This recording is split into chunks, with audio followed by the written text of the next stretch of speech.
to Colleagues Getting Coffee. My name's Annelies James, and today I am joined by the fabulous Emma Paxton. Hello! Yes. Hi! Emma Paxton's from a company called Imagistic. That's right. What does it mean? Well, Imagistic, as Imagistic, I am a graphic recorder and illustrator, and the word Imagistic came from a form of poetry from the early, turn of the last century, which was all around creating poems that were very, very descriptive, using a very few number of words. And I felt that related to my work, which is all about turning complex information into easy to understand visuals. And I do that live at meetings and events, hence the big board we've got here today. And I also do it digitally, drawing on my iPad, and create lovely sort of vision pictures for companies and things like that. So we're being a bit naughty today because it's not really Colleagues Getting Coffee, it's Colleagues Getting Pimms. Cheers. Cheers. Amazing. So as you may have noticed, we actually have a board outside in Emma's fabulous garden, and we are going to be detailing and drawing our fabulous conversation As today. we go. So, with that in mind, let's start with your journey. Yes. How did you get into this, darling? Okay, so am I drawing at the same time? Yes, let's draw. Okay, so I started out as a secretary many moons ago, and I realised that wasn't for me very quickly when I was asked to buy my boss's wife's Christmas presents and told to always carry a spare pair of tights in my bag, and this is just not me. But I very quickly got into event management, and my career was for 20 years or more in event management, and I absolutely loved it. It was brilliant. And alongside that, I also used to do some visual facilitation. So I used to come along with my pin boards and lots of little tiny sticky post-it notes, and I would get people to write things on sticky post-it notes and stick them on the board, and it was great fun. And when I became self-employed, I thought, blimey O'Reilly, I can facilitate, so that's what I'm going to do. Okay, I like it. So I thought facilitation is my thing, and I looked around for other ways to facilitate. Okay. So I wanted to increase my toolkit, my visual toolkit. I'm going to draw a spanner. Okay, and I found graphic recording and also visual facilitation, which are slightly different things. You've got such nice writing. It's ridiculous. I have practiced. Yeah. So I found graphic recording, visual facilitation, and decided, blimey O'Reilly, this is for me. It was the light bulb moment. It's a great one, light bulb. It was my light bulb moment, and I realised that this was going to be my thing, and I basically practiced. So I spent about 4 years practicing. I used to listen to lots of TED Talks, and I just practiced. Whoops. So what's the difference then between, because there's lots of words, isn't there? There's graphic recording, cartoonist. Yeah, so what's all these different terminologies? Okay, so graphic recording is basically what I do when I go to meetings. So I go along with this big board you can see here, and I basically, it's visual minutes really, so I'm capturing what I hear people say as an image. Okay. Visual facilitation is more about taking a group through a process using visuals. So you might have a template that you've pre-prepared, and one of the common ones is a journey. So you'd have a journey, you might have a big, you've got to get over the gaps, and you'll pre-prepare this, and then you work with a group and you sort of take them through this process. But my main thing is the graphic recording, which I love. Hearts. We need some hearts. How difficult was it to establish this then as a business model, and how did you actually pitch this out to clients? What happened? Well, that's a very good question. I started practicing at home, and then eventually I was brave enough to go along to a friend's workshop and just draw some visual notes. So I was just doing a small visual notes. And at the end of the workshop, they thought that I was really bored and wasn't listening because I was doodling and sat there doodling. At the end of the workshop, I presented it back to them and said, "What do you think?" And they were like, "Oh my God, that's amazing!" Yeah. And it kind of made me realise that there was a place for this and that people did like it. And then I just gradually got bigger and bigger and worked with friends really, so people who I knew well and who were happy to have me along at their events and practiced. And then I got involved with, there's a network of us in the UK, it's not that many, but really good friends and excellent team that we've got going where we share work and we share ideas and we meet up regularly. And I got involved in a conference that we were running and helped to host it, the first one, and it kind of took off from there really. My sister gave me my first job. It's always good to have friends and family, isn't it? So my sister gave me my first job working with her company, and it just gave me the confidence to know that I could do it really, and that this was something that I could do. Once you start sharing things on social media. Yeah, and people, I think, because I've met you a bunch of times, particularly at LinkedIn Locals as well. Yes. And people love it because they love to see how you'll capture them. Yes. So it's essentially sort of like giving people a little bit of promo, a little bit of like visualization, and they love it and they share it, and it's such a clever tool for exposure. Yeah, that worked really well, and that came from an idea that I saw in a book for creating a visual network where people stuck stickers and then they were all going to join them together on a board, and I sort of took that on and drew some of the sort of little stories of people. And I find that really interesting because very, very quickly I'm drilling down into what they do, and sometimes I say back to them and they go, yes, that's it, and I'm kind of like, you know, creating a little image for them that they then take away, and I'm sure that some of them are then find it really useful very, very quickly, because you also are able to capture it visually, seeing it from a different angle, having a creative mindset, whereas people when they're starting business can quite often be quite narrow-minded and thinking this is what I'm doing, this is the journey, but sometimes the journey's wrong, and it's just that little bit of creative thinking that could lead them to gold, a gold mine. A gold mine. Yeah, well, I always say when I'm working that I'm looking for the golden nuggets. So that's my job, is to sift out the golden nuggets from all of the other stuff that's going on, and that's my thing. So yeah, so I do. I'm looking for the golden nuggets. So what happens then in process? Do you find that people retain a lot more information and are more interested in events because they're watching you do this? Yeah, so the whole idea behind the idea of graphic recording is that when you are listening, so you're listening to a presenter, and sometimes you know how easy it is to drift off and you start thinking about writing a shopping list, or you're stabbing yourself with a pencil because it's so boring to keep yourself awake. And the whole idea of it is this gives people something else to look at. So that people have said to me that they're watching me to see what I'm doing, which means they're listening harder. So they're really listening to what they're hearing because they then want to see what I choose as the key points. So they're retaining more information. Then after the event, they get this picture back presented and they give it to them. We scan it and they get they use it in all different ways. They get that back to them, and they are taken right back to that moment. And I've had companies where I did a vision picture for a construction company, and we worked really hard before the event to design the picture, so I kind of knew what was coming. And it's still one of my best pieces. In fact, it's one of my first pieces and one of my favourite ones. And I've spoken to the people there since, and they say, and it's on the wall in all their offices, that the minute they look at that, they're taken straight back to that moment when Roger announced the vision. And what better can you get than that, really? Amazing. So it does work. So this comes naturally to you, quite clearly. You look amazing. This is your sister, by the way, giving you your first job. I didn't know what to do to represent job. This is my sister because she looks just like that. Does she? Yeah. Oh. And I look a bit like that. Literally, you'd made like 6 marks and it looks so much better than mine. Give them some feet. I'm thinking she'll give you a little briefcase. Yeah. With money in it. Absolutely. And I'll have a pen. It's beautiful. Look, what's your sister's name? Vanessa. Hi, Vanessa. Thanks, Vanessa. Yes. So, what's your tip for people drawing? Because people are like, I can't draw. Okay, well, I disagree, because everything you've drawn there looks like you want it to look like. There's nothing there that doesn't look like you want it to look like, okay? Yeah. So it doesn't matter how well you draw, whether you draw a person like that, whether you draw a person like that, it's still a person.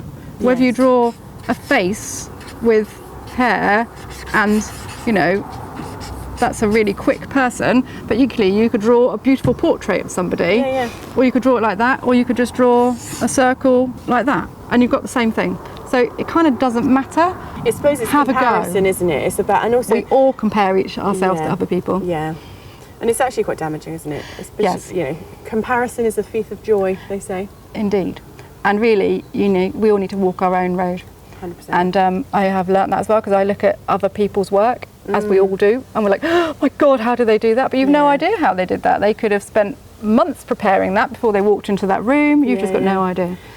So you actually have a seat at the table with these discussions, all these different businesses, all these different models, all these different, innovative ideas they're having. What would be your 3 tips? Okay, so the thing that's coming through really clearly recently at practically every single graphic recording that I've been to is around having your purpose, your vision, and your values as a business, and that goes into creating your culture, and there's a lot around at the moment about embedding your culture through having a clear purpose, vision and values. Wow. And is that then something that you then embed into your business as well? I think I do get that. I don't think I've got it quite clear. It's something that I'm working on. Yeah. And being able to, I'd love to do my own drawing for that at some point. It's on my list of things to do. Well, for me, obviously working in personal branding, values is so significant, and it's something that people need to really be aware of and have a real understanding of to, drive their business and feel confident in the stuff that they're putting out there. If they try to imitate other people and they're not sure what they're doing, it all comes across a bit random. Yeah. So I love that. That's amazing. So, what's next for you? What's your next year looking like? So this has been amazingly successful so far. Yes. How is digital technology helping you? Digital technology is helping me amazingly because I absolutely adore my iPad. Oh, okay. Nice star. So I do a lot of work on my lovely iPad Pro, which I practically sleep with because I adore it so much. And that has changed my life really. I think getting the iPad Pro has just made life perfect. Yeah. So I do all my digital drawing on that. I can also do graphic recording on it. I tend not to because I like the paper, and I think it's much more, when people see you actually drawing live in the room, it's much more immediate and much more impactful than when they just see a picture appearing on a screen, because that could have been done at any time in any place. So I tend to not want to do that. I tend to convince my clients that they really want me there with a big bit of paper, which they're always happy to do so far. And I've just been doing some work at the moment with Barnardo's all around trauma, becoming a trauma-informed organisation. Okay. And that's been lovely. I've really been enjoying that, and I'm going back with them next week, I think. Do you ever hear anything? So, for example, I'm guessing you don't hear first-hand sort of trauma stuff, but is there anything that's been like a really difficult thing to record? Difficult topic? Yeah, difficult topic, or maybe just a really challenging brief that you're like, oh my God, this is way out of my comfort zone. Well, every single time it's different, and every single event I go to is a different topic. Yeah. So I do need to do a bit of research beforehand as much as possible, but I haven't been completely stumped yet.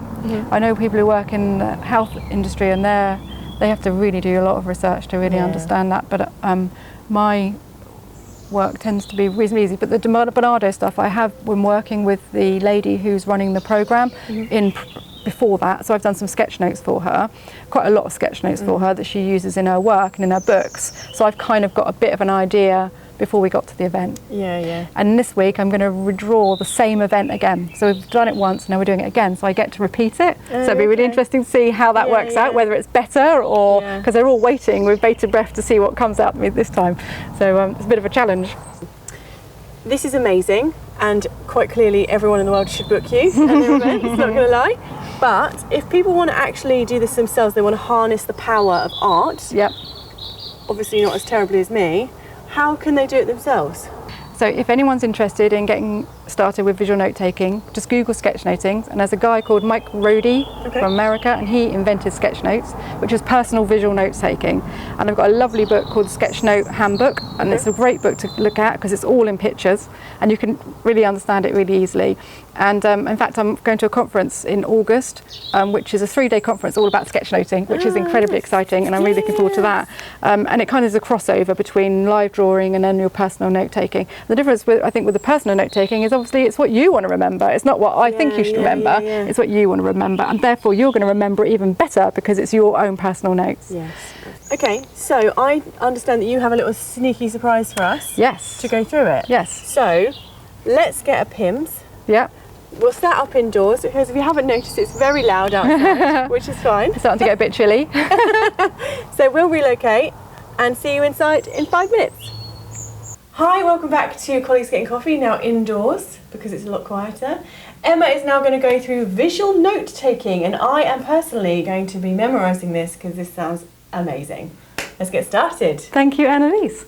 So we're going to do some top tips for visual notes, how you can make your own visual notes so that you can remember more when you're in meetings, so they can be more fun, so that you haven't got to stab yourself with a pencil to keep yourself awake or resort to writing your shopping list, so that you're going to remember more and you're just going to have a great time in every single meeting you go to. So let's get started. Sounds amazing. So anyone can do this? Absolutely anyone. Okay, even if you can't draw? Even if you can't draw. It's not about drawing, it's about content. Content, okay, I'm excited. It is content first. Because I find at events and discussions, business meetings, there's lots of discussion, isn't there? Loads and loads and loads of words. Yep. So it must be quite difficult to draw that out and think about those little tiny tidbits of information that are the salient points. It is. And one way to do that is to make lots of notes. So write lots of notes and then review them and find out which are the most important. And gradually you'll get the hang of it and you'll start to be able to listen for those things first of all. But to start with, write lots of notes and then hone it down and choose the things that are most important. Okay, so there are three key things really that you need to remember when you're doing this. And first of all, listen. 2 ears, 1 mouth. It's obviously goes without saying that if you don't listen, you're not going to get anywhere. So first of all, listen. Second, think. This is requiring a lot. So we're going to use our brains, and we're going to use both sides of our brains. We're going to use our left side of our brain and our right side of our brain, and together they're going to help us remember more. And third and finally is the drawing. What's the difference between the left and the right side of the brain? We're going to come to that in a minute. Spoiler alert, okay. Yes. So, and that obviously just goes around and around and around. Oh wow, listen, think, draw. Listen, think, draw. Listen, think, draw. Okay, I like it. So let's start with the listening bit of it. What you're trying to do is you're listening for those key points that we just said. And the way to do that is you're looking for those little golden nuggets. You're sifting out the information for the golden nuggets. And one way to do that is to make lots of notes and review them. Whoops, make notes. See, everyone makes mistakes. So is this actually in during the event? During the event. So you're doing it real time as the meeting's going on. Wow, okay. Some people, it's a good way, some people do a very draft version of their sketch note and then they take it away and they review it afterwards. Yeah. Which reminds me, the things we're talking about here is whilst we're talking about visual notes, we're actually talking about sketch notes, and I think we mentioned that earlier. And if you want to find out more, just Google sketch notes, hashtag sketch notes, and you will find loads of stuff. Okay. And Sketch Note Handbook is a great place to start. There's also the Sketch Note Army, who is an army of people from all around the world who sketch note and share their stuff online. Sketch Note Army is Sketch a cool Note name. Army, yep. Sketch Note Handbook by Mike Rodey. And it is amazing.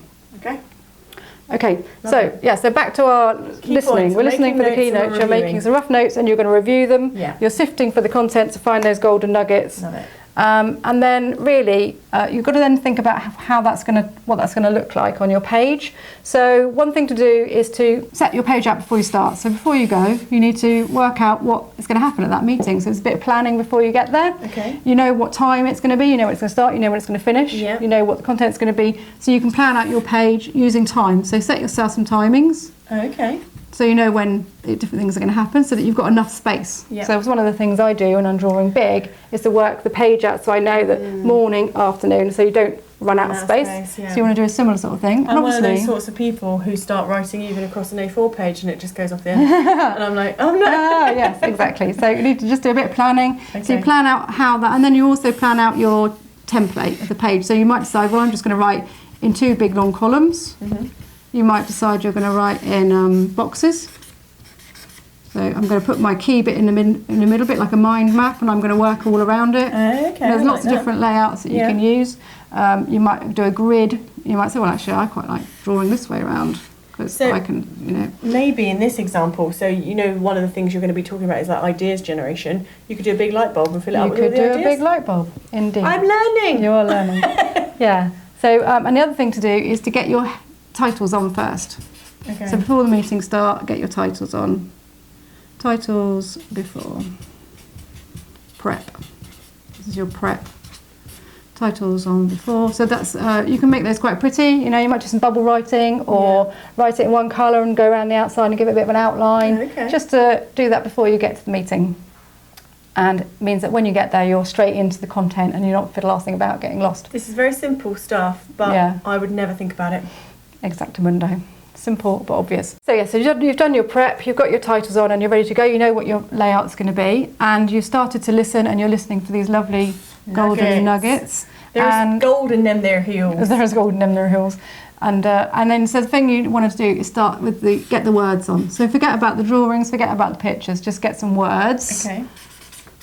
I imagine half of the job actually is making it look, like making words look good. Yeah. Because, you know, if you're not great at drawing, but you can actually, if you spend a bit of time, words can still look really absolutely pretty. Practice your handwriting. And writing in capitals is actually easier than it is to writing in lowercase. And you can make your capitals look really neat. Yeah. And there was a little thing about a while ago that when you were writing in caps, you were shouting. But I think we're over that now. And I think it's just a nice way to write quite neatly. And consistently, neatly using capitals. So think about your words. So think about your hierarchy. Now, I can't actually spell this. How do you spell hierarchy? H-I-E-R-A-C. Something like that. So think about the hierarchy of your content. So think about your titles. So you might have a big title. You might have a subheading. And then you might write your body just using your normal handwriting. So think about how that's going to look, and then each block of text you use is going to have a similar sort of style. So you'll have a title, subheading, body, and you can use colour in there as well. I'm just using black now because it's quicker, but you might choose a purple heading, you know, so you change it up with some colour. That. And get your words in first. So number 1, words. And then you can then start to embellish it with some pictures. And as we were just saying earlier, you know, obvious things like your light bulbs. Yeah.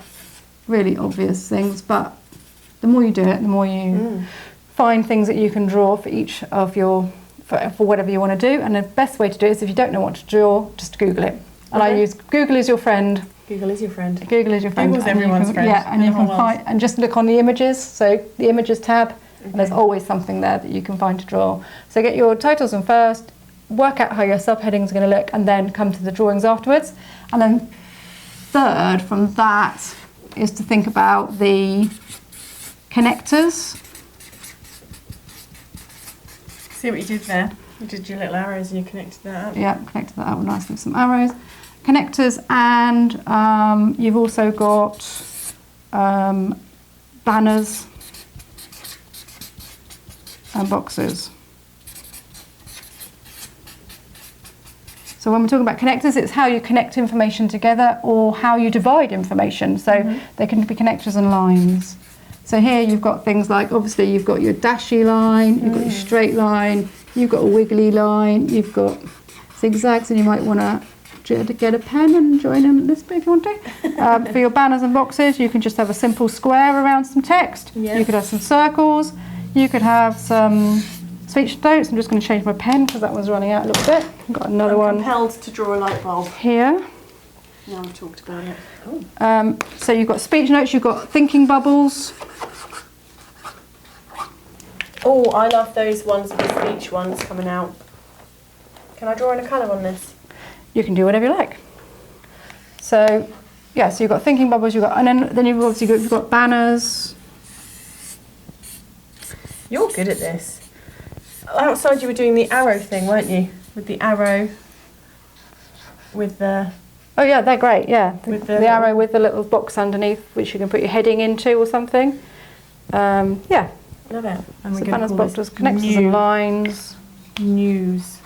Okay. Heading in the news direction. And you've obviously got colour that you can highlight with colour. You can draw some, you know, it's nice to just put some clouds around titles. I do love that. You know, you talked about titles being like specific colour subheadings and then body being different. Yes. It really makes a difference. I do that on like random CVs and stuff. Like I put the headings in different colours and different. I love it. And like different complementary like hues. Is it hues? Hues of colour. Yep. It's terrible. Oh, heart in the middle. That'd be nice. Oh yes. Yeah. That'd be nice. Love ideas. Love ideas. I love ideas. Ah, I love that. Oh, a little love bulb. I love bulb. I love that too. I'm going to use that. Okay, so I love this bit. you've started getting your page together. You've got your connectors in line. You're going to drop some drawings in. You're going to connect it all up. You're going to use some banners and boxes to highlight information, to drop information into. Speech notes are always great. It's great, yeah. Yeah, big thinking bubbles are always great. And obviously, if you want to record what someone's saying, whack it into a speech bubble, and then you always know that that was a quote. Yeah, it's a great idea. Something like that. So that's kind of a very, very quick throw through it. They've got a couple of other tips. So we talked about metaphors there and using Google. So I say create yourself a visual. Can I just come over here? So you want to make yourself a visual library. So make yourself your own visual library. And when I started out, I had a book, and every time I used something, every time I used a drawing, I'd put it in my book. Okay. You know, set it up by alphabet, and in there you can put everything you might need. You can have your, excuse me, I'm just going to go down one knee. Do you take photographs of these things as well, or did you just redraw them into this book? Yeah, well, Pinterest is a great place to look for visual library, and I've got a visual library on Pinterest, and I just whack everything in there. So when I find something, a photograph, I just put it in there. So whenever I need to find a picture, you can go to there and have a look. But yeah, you can create yourself digital. I've got a digital one as well on my iPad, so I keep things in there. So if I draw something regularly, it goes in there, and I know where to find it really quickly. So you're going to keep a record in here of all your metaphors, metaphor, something like that. Banners, images, connectors. It's a great idea because we actually forget. People have got too much stuff in their head, haven't they? So yeah. So so get yourself a nice visual library, and then of course from that you can. Hold on, where's my red pen gone? There it is. There's your visual library, and also finally create yourself a toolkit. Get your spanner out again. Get your spanner out. And there are people who get very, very, very.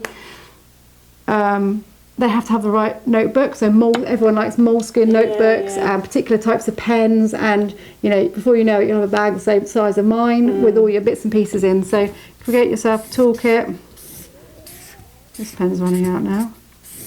And in there, you want to keep at least some different colour pens. You want to get your favourite notebook.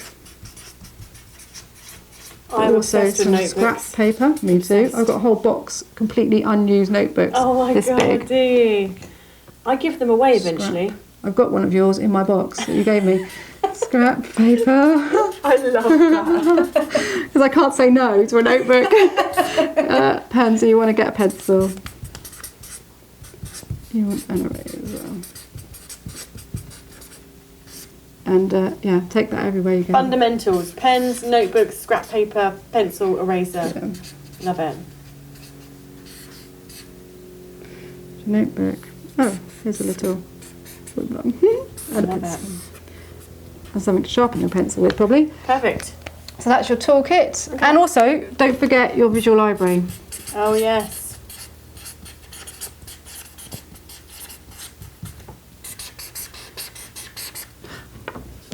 I've just forgotten something else up here. As well as connectors and lines, you also need to think about here bullet points. Okay, So yes. it's not, you know, we can draw a little circle for a bullet point, but you can draw anything for a bullet point. You know, things like a tick box, a curly whirly. What else could you draw for a bullet point? A star. Let's have a star from Annelies. I'm a big fan of stars. Yep, me too. You could also have hearts. You could have hearts. Have a blue heart. Yep. So let's just write, so I'll put our bullet points here.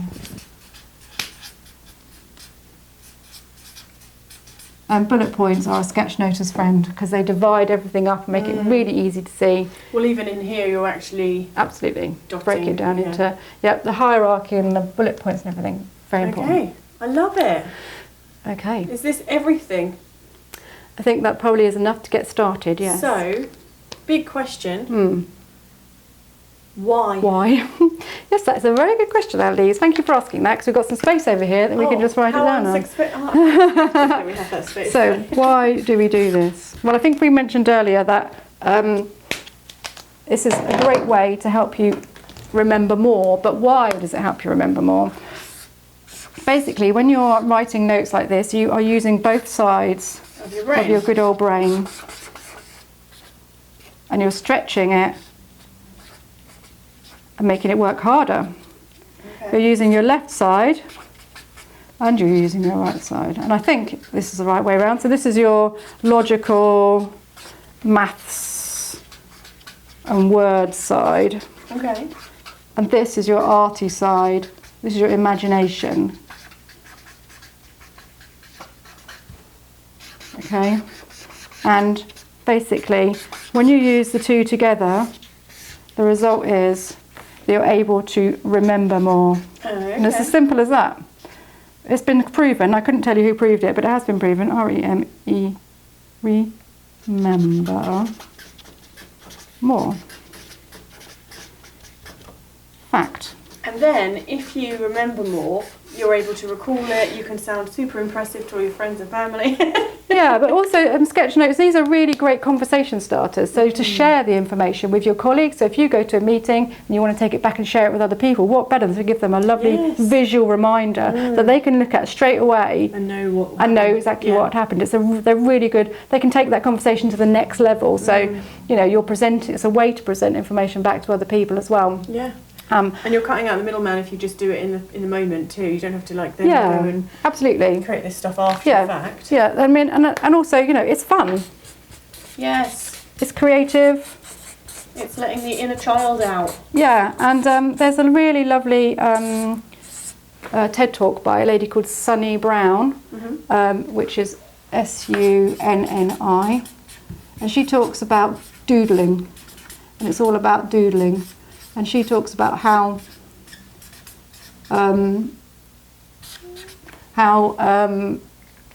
doodling helps your brain, and there's loads of stuff now, isn't there, colouring in books and things, and it's starting to become recognised. But she talks about why, you know, we're told not to doodle in school. You know, they did a thing. She talked about Tony Blair's doodles being looked at and you know, like analysed.